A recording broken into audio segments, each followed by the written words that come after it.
time for the Ron and Brian podcast. Get ready to fill your ears with the latest news, politics, current events, and whatever else we feel like talking about this week. And now, your hosts, Ron and Brian. All right, and good evening, everybody. It is Sunday night. It is 8 o'clock, and it is time for episode 313 of the Ron and Brian podcast. Here we are, back again. Brian, how the hell are you tonight, my friend?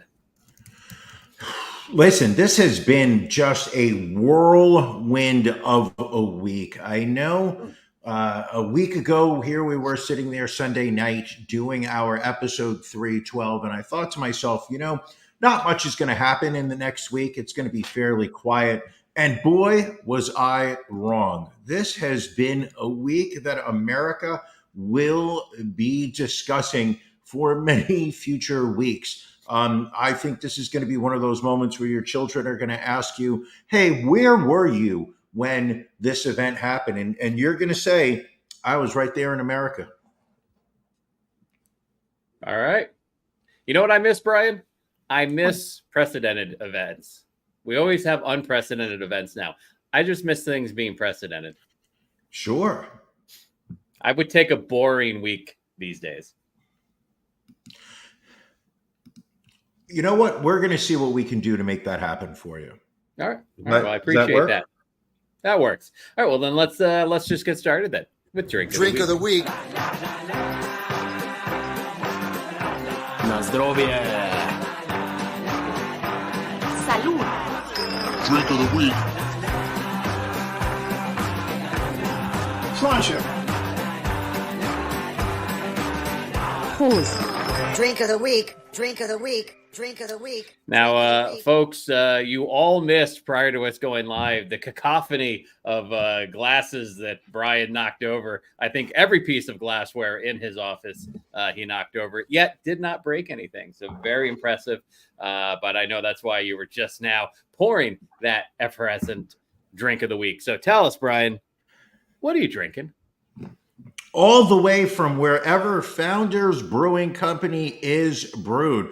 We are drinking their, here, let me put that up to the camera, their Roubaud beer. You're going to be like, Roubaud, you fancy bastard, Brian. That's right. Look at the beautiful hue on this raspberry ale. That's right, Ron. Founder Brewing Company's tribute to raspberries around the world. The stunning berry red wheat ale is the perfect blend of sweet, but not too sweet, tart, and refreshing.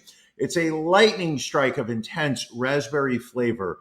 Roubaud is here to help you celebrate summer all year long. Coming in at 5.7 ABV. Beer Advocate scores it an 87. I'm about to take my very first sip of it. Take a sip all the way from Grand Rapids, Michigan, Founders Brewing. Ooh, it looks delicious. That is good. It looks delicious. That is good. 5.7. Not a very high ABV. I will be behaved today. All right. We've got our first Whitey McIvory Tower comment of the show, less than 5 minutes in, but that is how you roll, Brian.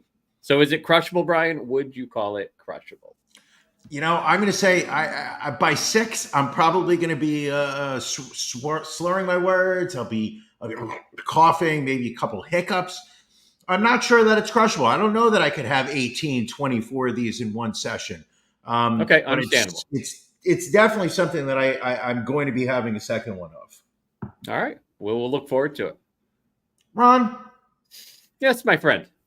In these unprecedented times, what are you drinking? So going local again, I know you like going all the way out to places like Michigan for your beers, but I went right down the road again, Brian, to our friends at Cheshire Brewing Company. Their check cleared from last week, so they get a second week of being drink of the week. And this is their Lime Time. This is their lager with a little bit of sea salt and lime inside. Look at that, only 4.2%, very crushable, very mandatory to have a crushable beer for Hot Podcaster Summer. Hot Podcaster Summer.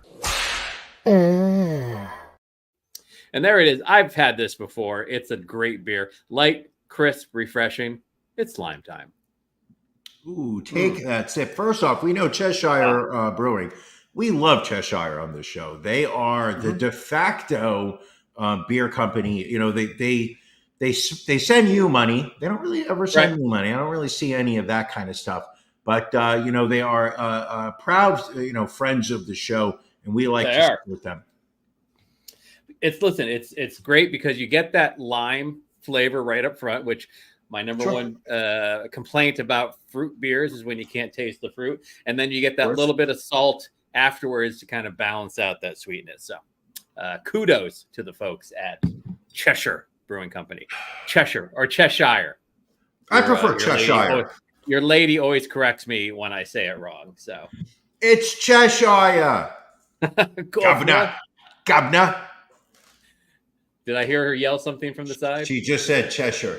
Cheshire. All right. Cheshire. All right. So that's what it is. She says it's like New Hampshire.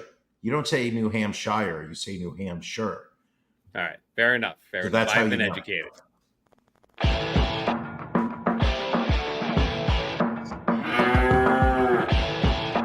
Ron and Brian's Beef of the Week.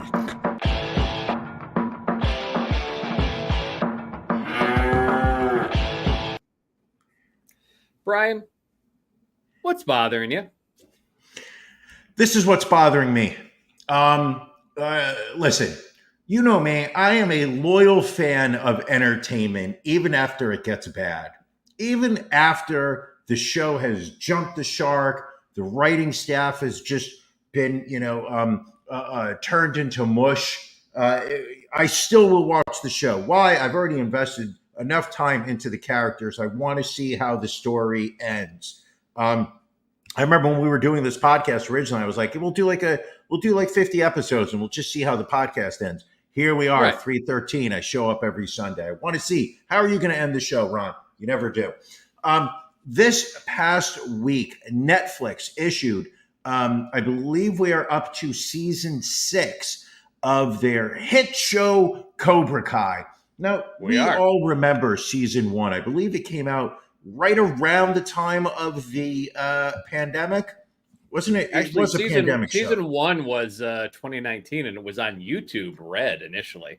Yeah, but those of us who were like in the know with what was going on over in China and, the spat of hospitalizations near Wuhan, 2019 was when the pandemic really started, Ron. I hate to correct you there. Anywho, sorry. But to go into more detail, was when the show started, it had this flair of, we are going back to California, where Redondo Beach, wherever the fuck the show takes place. And we're going to see what's happened to Danny LaRusso and I want to say Johnny Cleeg, but that's not his name. What's the character's name? The blonde kid. Johnny Lawrence. Johnny Lawrence, yes. Sweep the leg. Anywho, so I was just like, let's give this show a shot. And what I thought was really interesting season 1 was that it really put Johnny Lawrence as the protagonist, where you really were seeing the show from his perspective, going back to seeing the events that took place in the very first Karate Kid movie, not from Daniel LaRusso's, but, where it was, maybe this kid wasn't this evil villain that he had been portrayed in the original movie. That's it. William Zabka is the name of the actor. Anywho, so I started watching it. Seasons 2 and 3, you could just see them starting to drag it out. They start bringing back all the old characters, most of which I didn't remember, nor do I care about. And then it literally just became this teenage faux drama comedy. Like it ceased to become about, the actors that were in Karate Kid. Now it's just about these teenagers who are splitting up into groups, having mass karate fights in the middle of high school. Somehow these kids all stay in high school, haven't aged a fucking bit. Despite the fact that we're on their 6th season, now they're talking college. Anywho, I'm rambling. I do not mean to. The show is not that important. The show is not very good. I cannot imagine that high school kids today are watching the show loyally. But the utter pretension that is existing within Netflix to sit there and say, hey, this is the final season. We have 10 episodes, but this is too good for us to just drop all 10 episodes at once, as they have done in seasons 1 through 5. What we're going to do is we're going to release 5 episodes now. We're going to drop half the season in July, and then we're going to make you come back in November to finish watching it.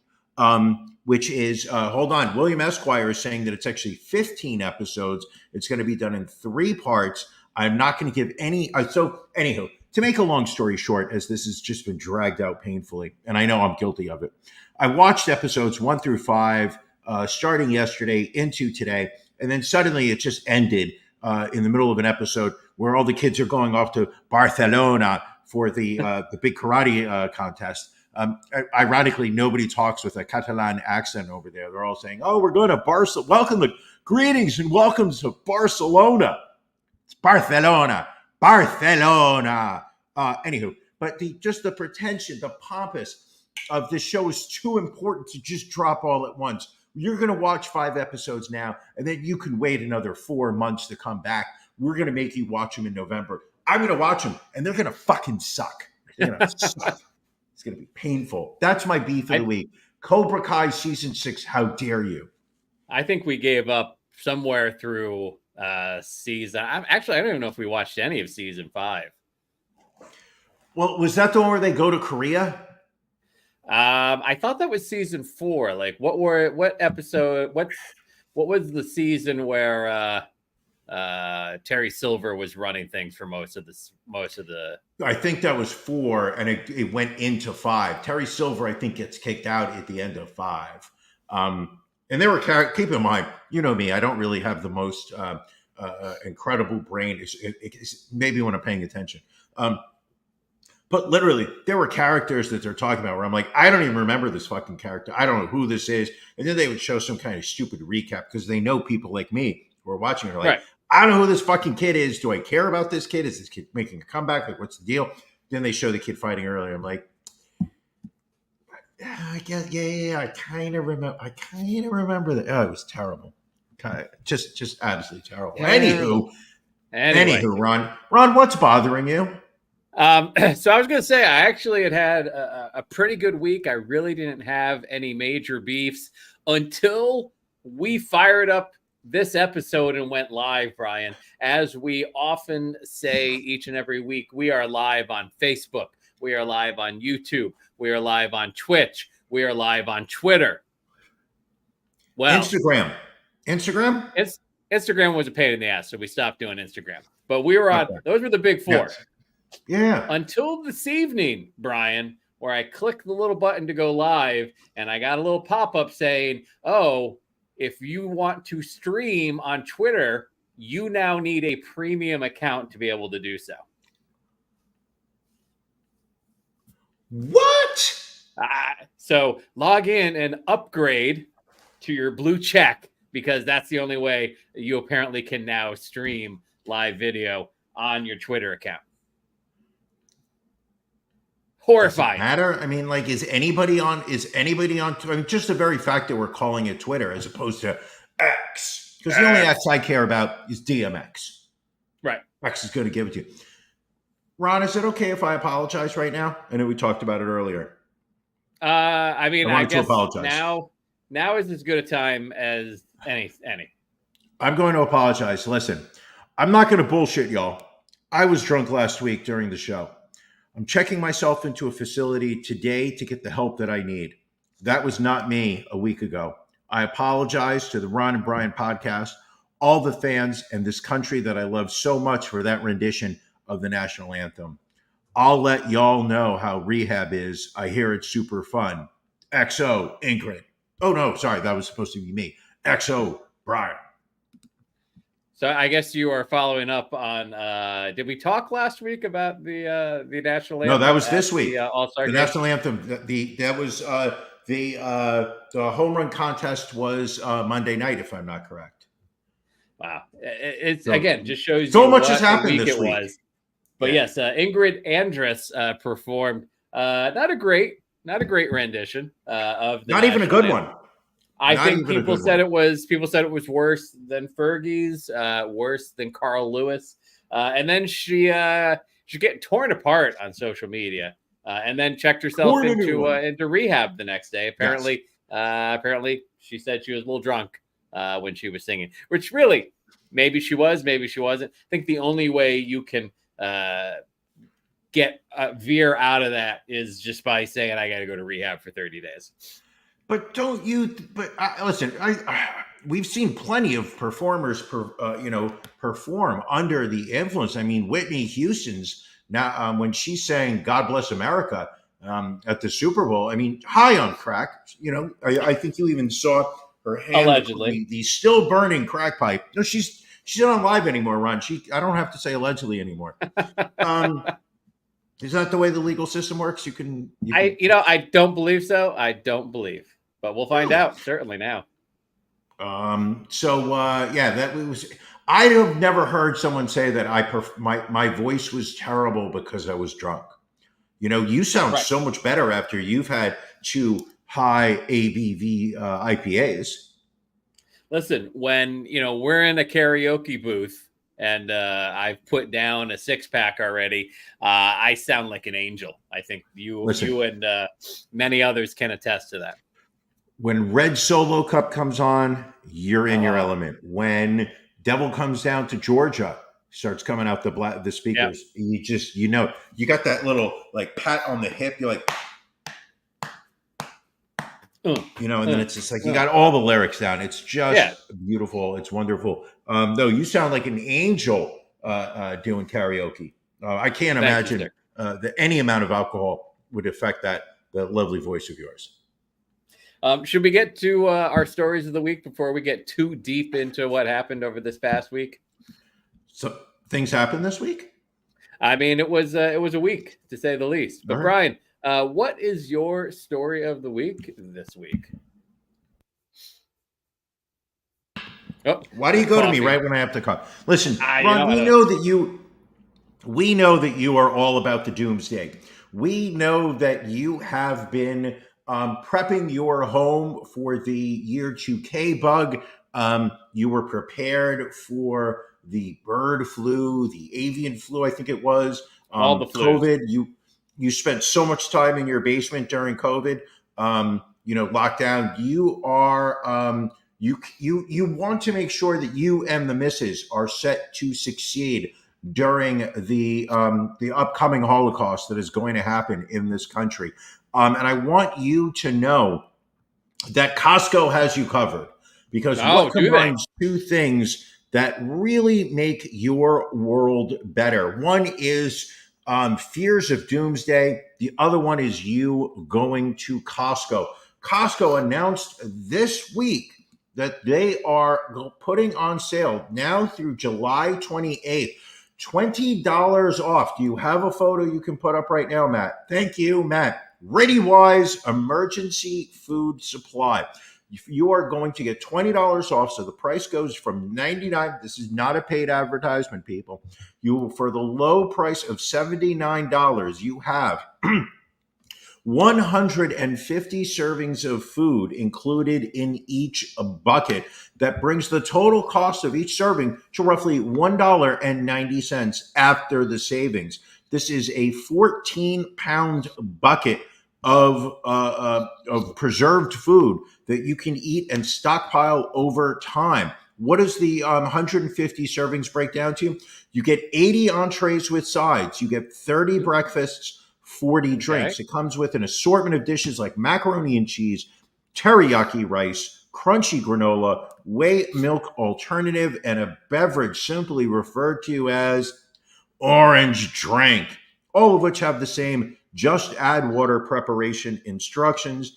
ReadyWise also has included dessert, Ron. We know you have a sweet tooth, where you're going to get 16 servings of vanilla pudding into that bucket.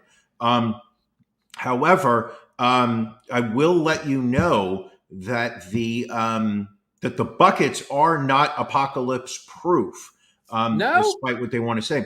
they only have a shelf life of 45 days. So what you want to do, Ron, you want to buy a pallet of these things. You don't want to get one Right. bucket.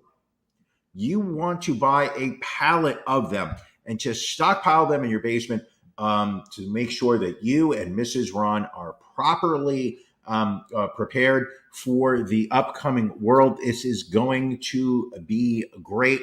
Ron, I just want you to know that I believe in all the efforts you have done to help ensure that you and the missus are going to be set up for success when Ukraine turns and bombs America with the nuclear weapons they have stolen from Russia. And that is why I wanted to make sure you're aware that Costco has you stacked with this. This is going to be just disgusting food. There's no way. That's the question, Brian. How's it taste? I don't know. I don't want to know. I never want to find out. It's going to be disgusting. Absolutely disgusting. Has to be. Fair enough. Has to be. Has to be. All right, Brian. I have a food-based story as well. Now that the baseball All-Star game is over and we are back to playing baseball again, I saw this and just said, if this doesn't scream America, I don't know what does.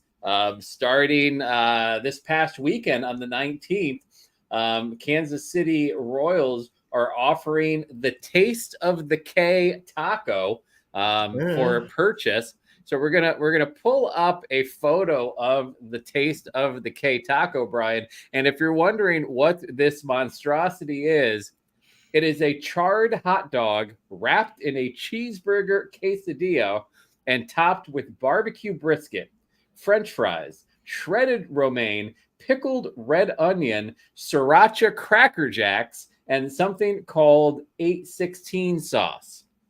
It will be sold at Rivals Sports Bar in section 250 behind the right field stands at the KC ballpark.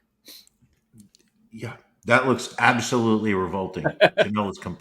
Could not have phrased that better. That is absolutely revolting. First off, I believe Aramark should be tried for crimes against humanity because this desire amongst sporting stadiums to kind of out American food each other is just disgusting. Brian, hold on to your seat because this is just one of 7 new limited time menu items Aramark is offering at select stadiums across the country. Would you like to hear the others, my friend? Of course. Going out to Pittsburgh, PNC Park, you've got the Berg Bacon Sundae. It's a Belgian pearl sugar waffle topped with vanilla ice cream, pretzels, caramel sauce, and house-made maple bacon. Not too bad, that one. I'm sure there's worse, yeah. Minute Maid Park, you have a Cajun etouffee and nachos with your kettle chips topped with shrimp, sausage etouffee, shredded cheese, and green onions with Cajun seasoning. Might fuck with that. Right here in Philly, I'm a sucker for anything etouffee. We've got the City Churi sandwich, which is smoked chicken thighs, cumin mayo, chimichurri sauce, and pico de gallo on Alessio's Bakery brioche roll. Not too bad. This one might be the only good thing in Fenway Park. It's the Pig Mac. It's grilled cheese stuffed with mac and cheese, pulled pork, and bacon strips on sourdough bread. Going out to Coors Field, we've got Polar Pasta. This is vanilla ice cream topped with donut holes, strawberry syrup, and mint. And we're going to finish up there at Citi Field with the Mets Tropolitan. This is Reyka vodka, Topo Chico Sabores lime with mint sparkling water, and blueberry liqueur served in a souvenir cocktail glass over ice. Sounds a little sweet. Those six don't sound too bad. This taco is revolting. Yes. I have to agree with Janelle on that. When did that become like the like you see all these countries who are like, oh, we have our fine cuisine, you go to Japan for the sushi, you go to France for the what do you go to France for? The fries. Who's coming to America? Escargot. Who's coming to America to eat those fucking things. It's like it's embarrassing if a foreigner were to come to a baseball game and that's what they have to choose from. There's just a thing where everything has to be just over the top. Just give me a hot dog. Just give me some tortilla chips, or excuse me, tortilla as they're properly pronounced. It's tortilla. Tortilla. Oh, Brian, obviously, we thought we knew what we were going to talk about on tonight's episode. And then earlier today on social media, Joe Biden announced that he will not be seeking re-election for president of the United States, throwing the entire ticket into disarray. I guess the assumption is Kamala Harris will move up and become the presidential nominee. But as we have said, it's unprecedented, Brian. Never has happened before. We've got We've got 3 weeks until the Democratic National Convention. Sure. I mean, 2 hey, weeks, listen, like that. Janelle says that we're an embarrassing country. I think I think this is a moment when we really should be coming together, supporting our country and supporting democracy. Apparently, not all of us are in favor of this happening. Hey, listen, he had what I consider to be the worst presidential debate performance of the modern age. Right. People still go back and point to Nixon in his debate against Kennedy and saying, this was like the worst performance ever. No. Joe Biden's performance was so bad that people right afterwards immediately said he cannot run for president. He needs to back down. And it had to happen. There was no way that anybody would believe that he was fit for another 4 years of service. But I mean, I guess legally or constitutionally, I mean, what addresses this? We've never really thought about. He hasn't been. Hold on. Think about it this way: we had all the presidential primaries. Everyone voted in the primaries, so technically, the delegates are, his to do with as he pleases. And he can, I guess, assign his delegates to whomever he wants. But, do you have potential pushback from people who feel that their voices are not being heard? Maybe Kamala wouldn't have been their second choice. Listen, I think that, 4 years ago, we learned a lot about circumstances like this. What we need right now is we need alternate electors to go towards the Democratic Party convention, which is going to I believe in 2 weeks in Milwaukee. Is that correct, Ron? I believe. And then also we need an alternate slate of electors to go. And ultimately what we need Mike Pence to step forward and do the right thing. He has in his power, Mike Pence does, the ability to sit there and not certify the electoral votes. He had an opportunity 4 years ago to do the right thing. What we need is Mike Pence to stand up and do the right thing now. He let us down 4 years ago. Now is the time for Mike Pence to show that he has made his mistake. He has learned from it. And now he needs to step up and do what's best for this country, which is to take the electoral votes that are going into the party convention. He needs to toss them out. And what he needs to do is to allow the people's voice to be heard. Interesting. And what people's voices should be heard, Brian? Well, I believe he should be doing exactly what the Democrats want him to do, which is right now, we don't know what the Democrats want. I saw earlier today, Gavin Newsom, who was speaking, he said that he was officially endorsing Kamala, but we don't know. He could change his mind. There's the senator or whatever he might be House of Representative. I think he's a senator. Manchin from West Virginia. He announced that he's thinking he's Joe Manchin. Joe Manchin. Listen, I know West Virginia. My God. I don't have a mansion. You can't say Joe Manchin. I don't have a mansion. I do have a very nice condo in West New York, which is You've got an ivory overlooking the tower. Hudson. It's an ivory tower, but I don't have a mansion. Stop saying Joe Manchin. But he announced that today that he's considering very strongly changing his party affiliation back from independent to Democratic, so this way he can throw his name into the ring. And because everyone's saying Kamala Harris, she is the heir apparent.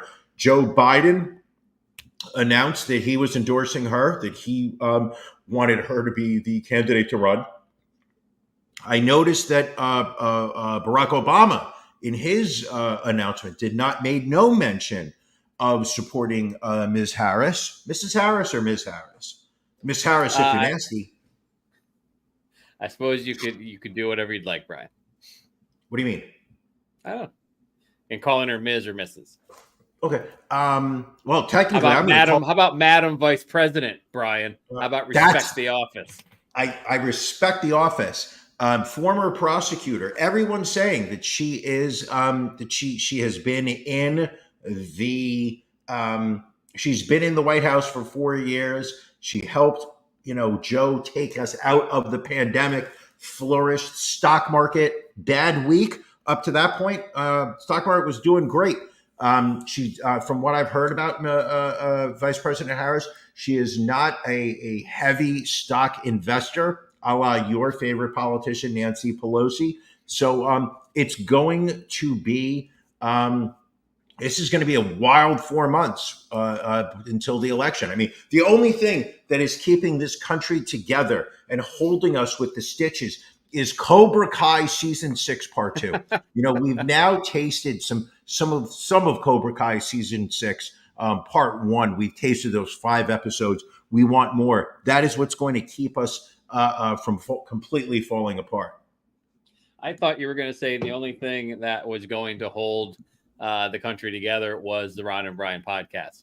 That was your perfect opportunity for self-promotion. And we have been doing that. Oh, I'm going to have to talk to my nephew. He literally just texted me, I love Cobra Kai.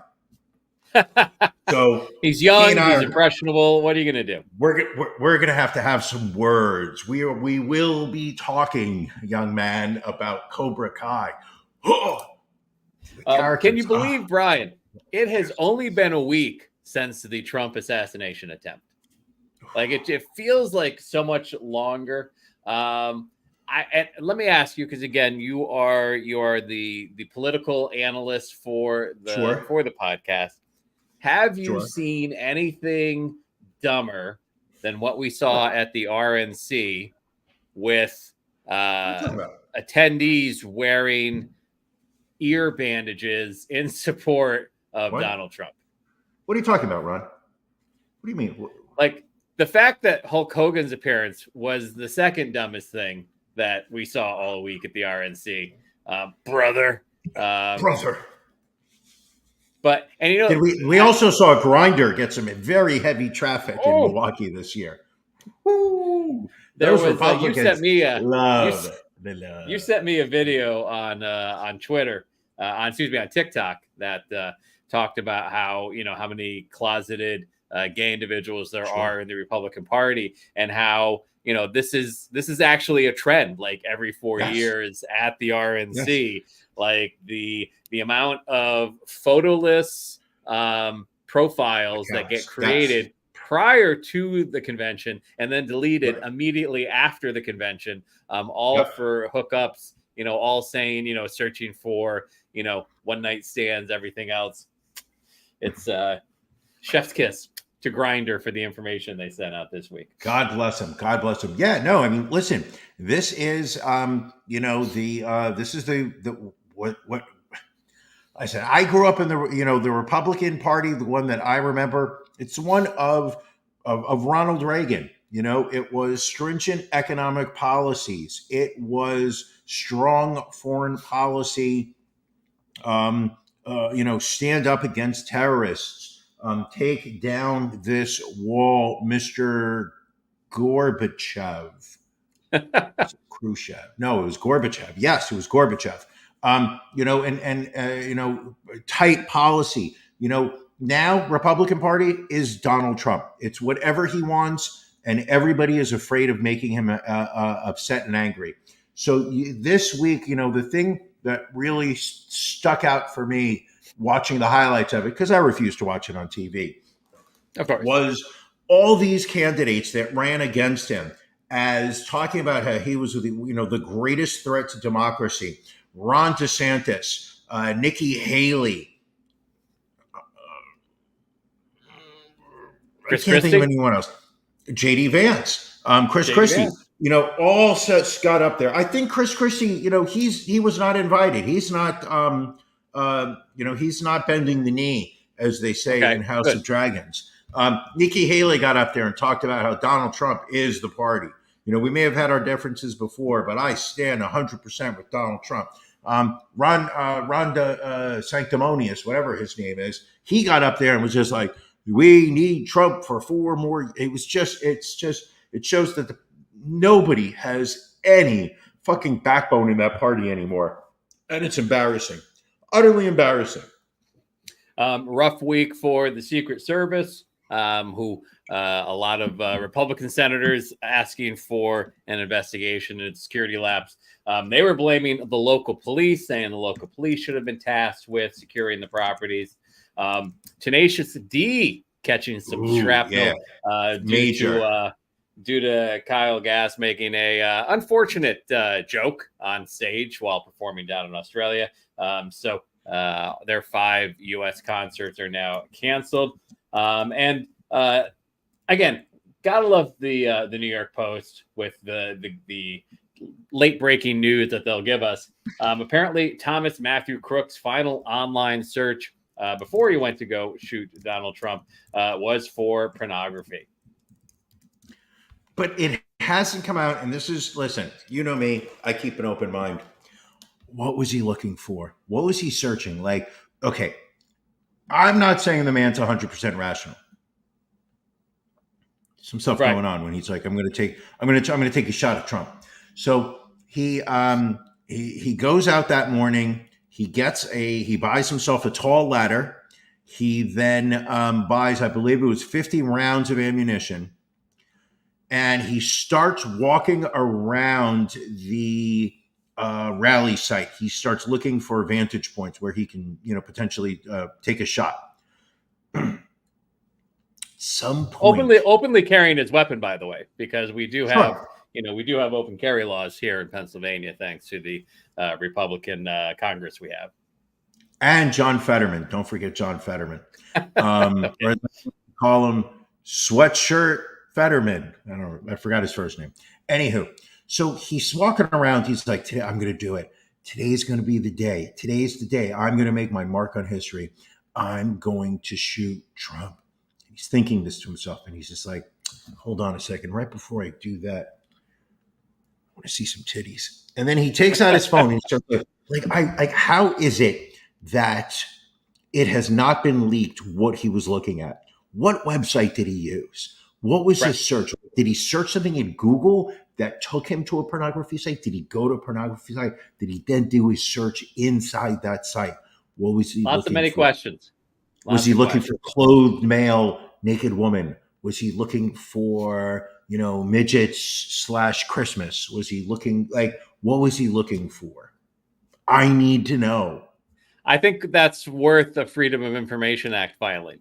I think we need to fill one of those out and get that information, Brian. How do you do that? I don't know. Google FOIA and see how we go about doing that.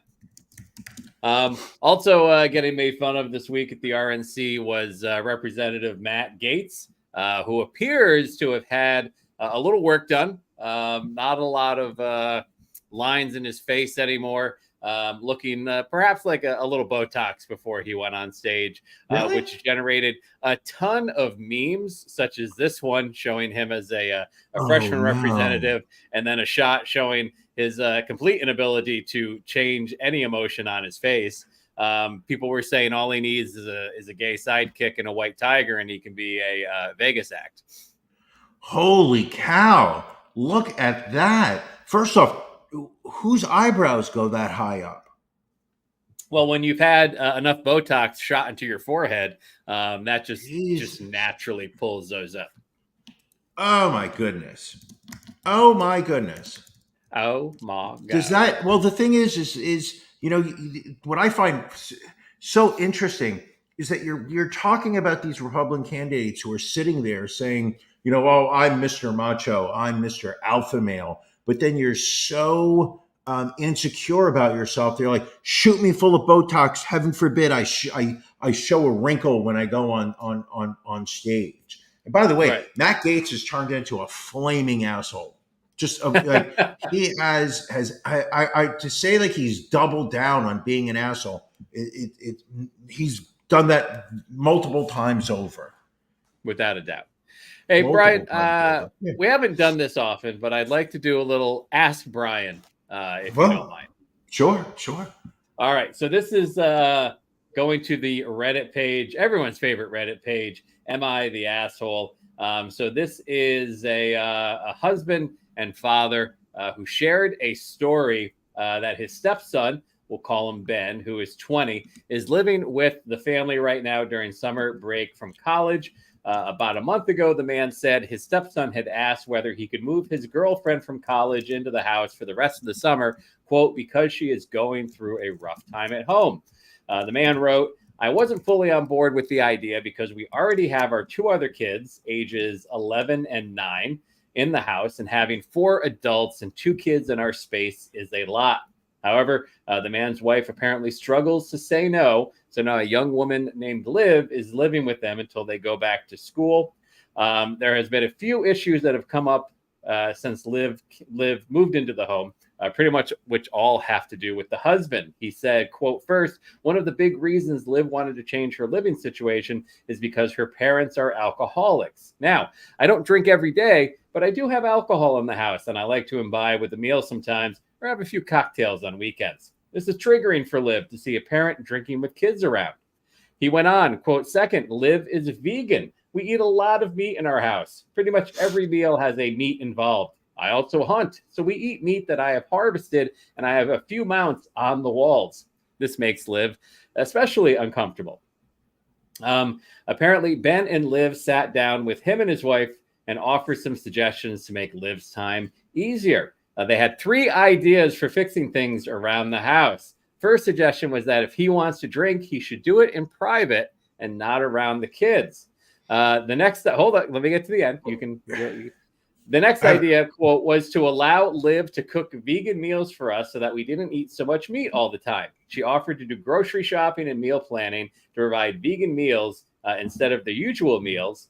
And then also asked if he could remove the mounts from the walls of the house until they go back to school in 6 weeks. When they finished, the man said, quote, I asked if it was okay for me to talk now, and they said yes. I told them that my answer to all of their suggestions is no. Brian, asking you, is he an asshole?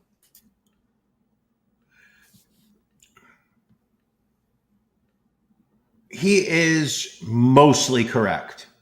I do believe that if you're going to take somebody into your house, that you should make some effort to provide them with a environment that is going to make them comfortable. Do I believe that if he has said, I'm going to take this person into your house, I'm just saying, I didn't start this week, okay? I didn't start. My only comment is that if you're going to take somebody into your house, you should make some type of accommodation to make them comfortable. However, being told that you need to completely rearrange your lifestyle to fit the wants of a house guest is completely unacceptable and unnecessary. He can sit there and be like, you know what? One day a week, we can have a vegan meal. I'm okay with that. One day a week, you know what? We will all eat vegan. But to sit there and say, moving forward, you're not allowed to eat meat in the house, which is kind of what they're saying. To be told you're not allowed to drink in the house because heaven forbid Liv see you sitting there having a drink. Fuck that. I don't hear Liv paying the mortgage. I don't hear Liv paying, what I hear is, by the way, let's all, and this is what's about to set me off. It's this. It is exactly everything that's wrong in this country, is that one person out of the entire group has wants and desires, and therefore we should all change our behavior to make that one person happy.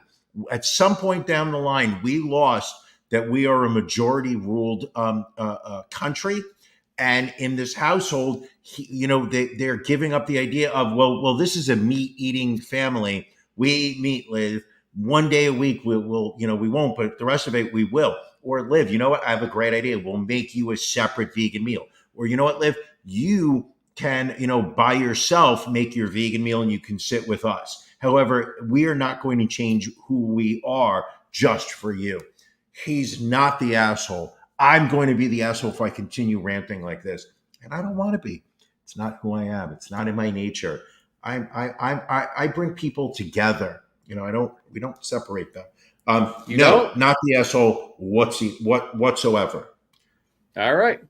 Well, and there's been about 1,200 comments on the Reddit post so far. 1,200 with most people actually supporting the gentleman, saying, to your point, this is your house. If you want to accommodate someone, that's fine. But if not, they should accept the fact that you're in your own home, and you can have a beverage, you can have whatever it is you want to do. That's like me saying that, like, I don't know how to swim, so therefore you shouldn't be allowed to use your pool because it upsets me if I hear that it's the same. It's the same. Well, I don't know. I don't know if that's exactly apples to apples. It's pretty close. All right. Pretty close. Oh, by the way, Brian, a lot of people are asking about this shirt. A lot of people have said, hey, what are you wearing? And this is a one-of-a-kind Championship Ron shirt. I'm wearing it once as a model. It will be going up on our web store later this week for those that want it. It is a size extra large, 1 of 1. Ron, I know that you're a big fan of this photo. Ron, you clutching your championship belt. It's right back look there. At this. But I see that it's not over your shoulder. What happened? So I had to take the fan art down that we were so proudly displaying. The title belt is there. In fact, I can just haven't really showcased this during the show recently. But there was Sticker Mule, who apparently this fan used to print that fan art and sent it to me. Sticker Mule had a bit of a problematic week. Coming out and supporting Donald Trump, which is fine. I mean, obviously a company has a right to do that. But then they apparently also started doxing people that were writing back stating that they, were not going to do business with them or anything else. So these people would, so Sticker Mule was on their Twitter account, allegedly putting down people's emails, addresses, phone numbers, whatever personal information they had on these people they were supplying online. So problematic. Where'd you get that T-shirt from, Brian? Ooh, Billy asked him the right question as well. Listen,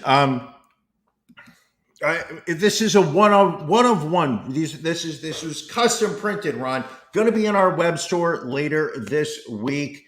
It's a shirt that I had made to celebrate you as champion, and I think that's really what we need to know. Are you implying that if I had used Sticker Mule for this shirt, we would be having it would be bad? I'm just saying that if you did, possibly you're not an ally. Oh, listen. Okay, well, hold on a second. Hold on 1 second before we start going crazy. What if I had ordered this from Sticker Mule prior to the tweet that they put out on the what day was it? It was July 13th. What if this order was placed prior to July 13th? Am I therefore supposed to just throw it out? They've got their money anyway. I guess maybe not throw it out. Maybe make a donation of a similar amount of the T-shirt to the Harris campaign. I think that would be a real act of contrition. I'm not denying that it was made at Sticker Mule. I'm just saying this was ordered prior to. Why do we have to cancel everybody? Why is that? Why are why does each side point at the other and scream out cancel culture? Are we not allowed to just accept that there are Americans and that together we are one, even though we may be divided internally? Why is that so hard for us to embrace right now? Everyone bashes cancel culture when you're the one being canceled. However, I remember a time when we all saw each other as us against the world. That mentality took us to the moon.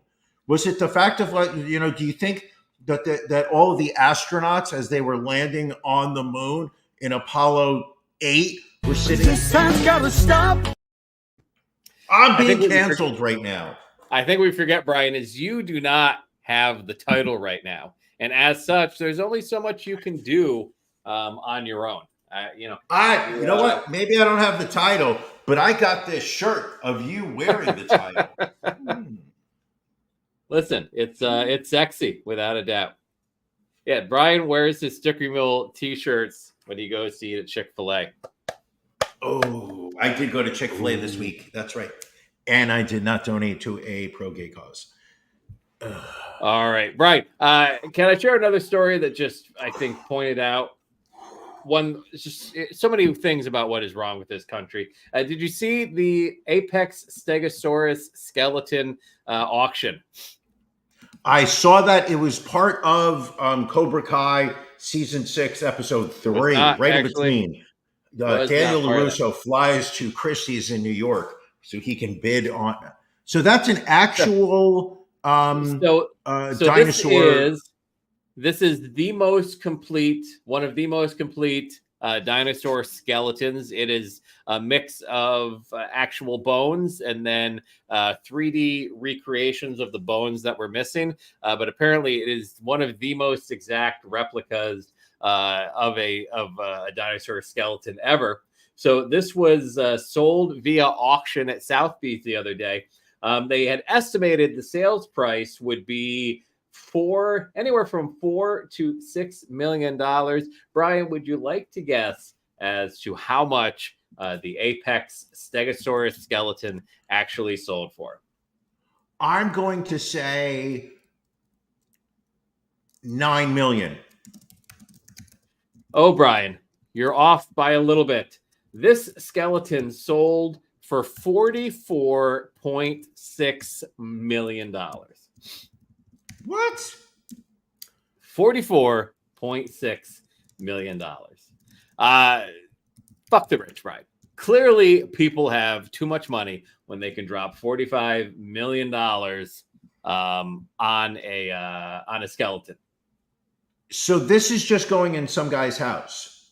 Well, so the person that purchased it is hedge fund billionaire Ken Griffin, founder and CEO of Citadel. He has said that he is planning on loaning the specimen to a U.S. institution and wants to share it with the public as opposed to having it just in his house. He bought, I believe, a triplex, not a duplex, a triplex apartment on 59th Street, or as we call it here in New York, just to the east of me, on Billionaires Row. I believe he spent about $120 million on the apartment. One of his many homes, in New York. Ken Griffin, one of the most fabulously wealthy Americans. But he did it the honest way. He did it on Wall Street, taking commissions from pension funds. All right. No, Wall Street is not a tax on the middle class whatsoever. Brian, real quick question for you here. Yeah. What are you watching? Oh, Cobra Kai, I've already complained about. It's a terrible show. Charlie, we are going to talk about it. However, what else did we watch? The new season of what is it called? Barbecue Breakdown? It's the new barbecue show on Netflix. Barbecue Showdown. Yes. Barbecue Showdown. I think it's season 3. I've been watching several. I personally, I don't like watching shows about desserts or whatnot, but I am a sucker for watching about any program of people cooking barbecue. Love watching it. And then earlier today on Apple TV, and I forgot the name. I'm going to look it up right now. It was a show on food, and it was what the show that I watched was about spice and peppers. And it was just people make cooking with a super. No, it wasn't super hot. It was a one-word name. Couldn't tell you the name of it. However, just showed people eating really hot spices. And it started with the letter O, like omnipotent or omniscient. I couldn't tell you. Organic? Was it organic? I have no idea. Might have been organic. Anywho, watch it. Another thing. Loved watching people eat spicy foods where you just see the sweat coming down, people crying, tears, whatnot. Human misery. I get off on it. Can't help it. Hold on, Janelle is with the great question. Did it make you sweat while watching? Yes, it did. And a certain partner of mine does not understand how that is physically possible. How I was watching a TV show, Cobra Kai, not sweating whatsoever. The show ended. I'm on Apple TV, and I start watching people eating like Scovilles and chili pepper, and suddenly, like right in here, I start to sweat, and then over here, I started to sweat, and then I could feel like little beads of sweat. And she's like, "What's wrong with you?" Then I made her touch the top of my head, just fucking soaking wet. All I was doing was watching TV. Wild, utterly wild. Ron, what are you watching? And real quick, Brian, the show you're talking about is called Omnivore. Omnivore, yes. I watched the episode on peppers, just people just eating spicy food. The Thai food, those people know peppers. Ooh. They do. So this week, I didn't watch a ton this week, but I did watch the final episode of the season by The Boys. So season 4 has wrapped up. It is a lot of stuff happened in the final episode, a lot of cliffhangers. So anxious to see how season 5 played out, and binge watched over the week an Apple TV show called Dark Matter. Have you seen this one yet, Brian? I couldn't make it through it. I watched a little bit of the first episode. It just got utterly confused and just couldn't watch it. So it's like it's one of those shows where it's like tons of different like alternate realities and kind of thing. Well, I think if you had gotten through like 2 episodes, I think maybe you would have gotten through the rest. The first one, yes, a little confusing. So basically, the premise of the story is this guy gets abducted one night, wakes up in a world that isn't his. It turned out that him and an alternate reality had created a box that can, break through the multiverse. And basically, this guy wanted to take his life for himself because he had broken up with his girlfriend years ago. This guy, in the meantime, had got married, had a kid with her. So he wanted to give up his life of science. And it really gets crazy towards the end. Like it was, I don't know, well done. Again, you got to get through the first 2-3 episodes. But I found it very watchable. Very watchable. You said the same. You said the same thing. You know who also said that? The guy who was watching very watchable. The guy that shot Trump when he was staring at his phone right before he took the shots and he was looking at the pornography. He was like, very watchable. Very watchable. Very watchable. All right, Brian, we have a story about an Instagram influencer who has been jailed for trafficking and slavery. This will be a Netflix documentary sometime soon, I'm sure. But this is a story going back to September of 2022 when 2 young Brazilian women were reported as missing. And apparently they were living with wellness influencer Kat Torres. Torres has now been sentenced to 8 years in prison for the human trafficking and slavery of one of those women. The BBC has also been told that charges have been filed against her in relation to a second woman. So apparently, it's another one of these situations where, someone works their way up, becomes an influencer, becomes popular, and then she gets these people that want to attach themselves, and then she basically abuses them. Took them into her house. They were working for her for no cost. In the meantime, she's pocketing money for her various Instagram campaigns and things like that. Sure. So just why are there so many cults? And Brian, why isn't our cult more successful? Is what we really need to be asking. Can you put that photo back up? I can. Does that not look like the Statue of Liberty in the background on the right-hand side? It very well could be. She could be in Manhattan in this photo. That does not look like the Statue of Liberty on the right-hand side? I just agreed with you. I hope she stays in Brazil where she can commit all the crimes that she wants. Terrible. Well, she's in prison now, so I don't know if she's in prison in Brazil or not, but she is definitely locked up. You know who also liked watching movies about women in prison was the guy who tried shooting Donald Trump. He was always looking up those kind of things on his phone right before he died.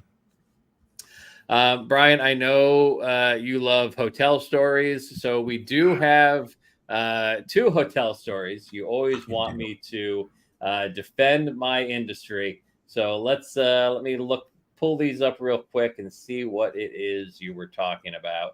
So this first story is about a hotel guest that died, ouch, after being burned by a scorching 150-degree shower. The family of an elderly Tennessee man was awarded $2 million in a wrongful death lawsuit from the fatal injuries he suffered when he was burned when he took a shower at the Econo Lodge in Erlanger, Kentucky. The water, as said, was over 150 degrees, which can cause third-degree burns within a matter of seconds. Moments after entering the scorching water, Kronos collapsed in the shower, but was pulled out by coworkers staying in the room who had heard his scream. A lot of people staying in one room in the Econo Lodge. Do they have do your hotels have a limit of number of guests that can stay in a room? Not a limit, but just sounds like they were traveling for to be a food vendor. Now, this is interesting.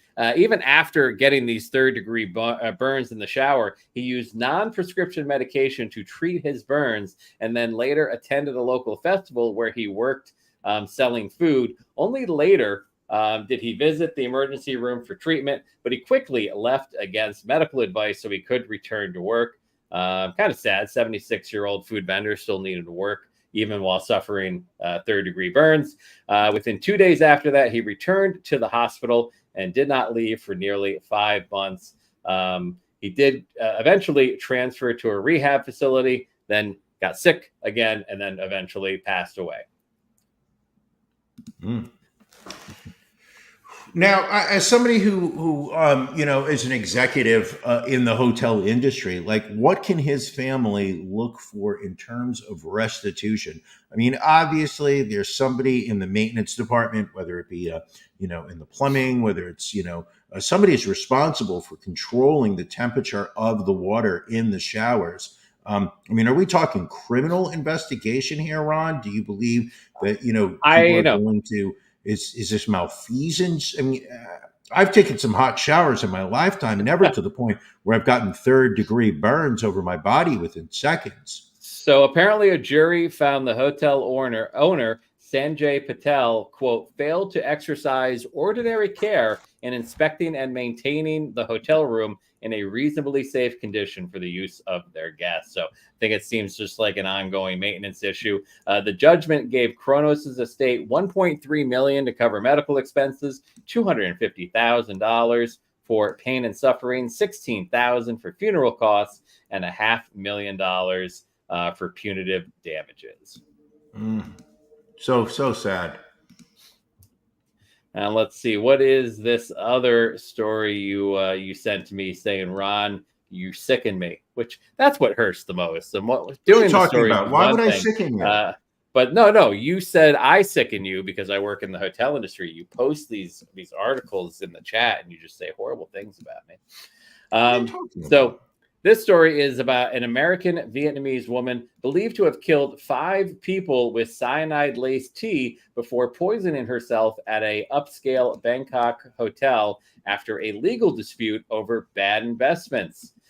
Police suspect Chong Shireen is to blame for the grim slayings after the 6 bodies were discovered in a room at the 5-star Grand Hyatt Erawan Hotel. Traces of rapid-acting poison were uncovered during the autopsies and on drinking glasses and in a teapot found inside the hotel room. No word yet as to whether this involved Labor Smart stock or not, but Chong apparently had become embroiled in a legal spat with the 5 others after urging them to invest in various construction projects. Seems like killing everybody and yourself is a bit extreme. You think? I mean, just a skosh, just a touch.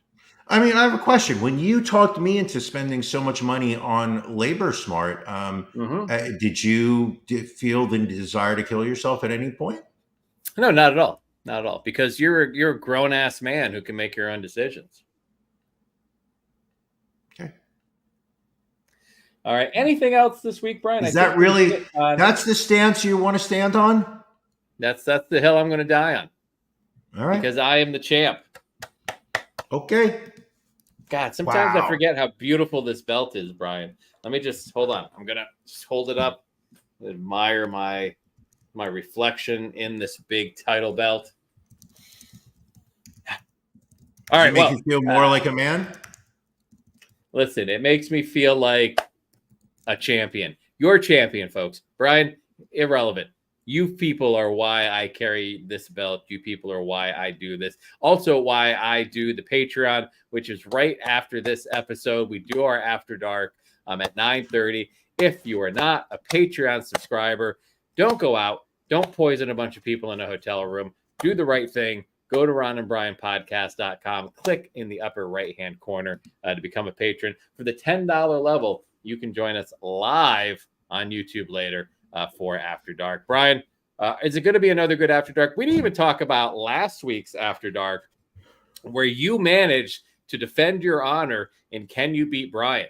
Every month we do a pajama party. We do either Can You Beat Ron or Can You Beat Brian. This time it was Can You Beat Brian? It was all sweat-related trivia, and you managed to eke out a victory over all of the competitors. Finally, it was a subject that I knew all about. I mean, you have tried to stump me on subjects that I knew nothing about.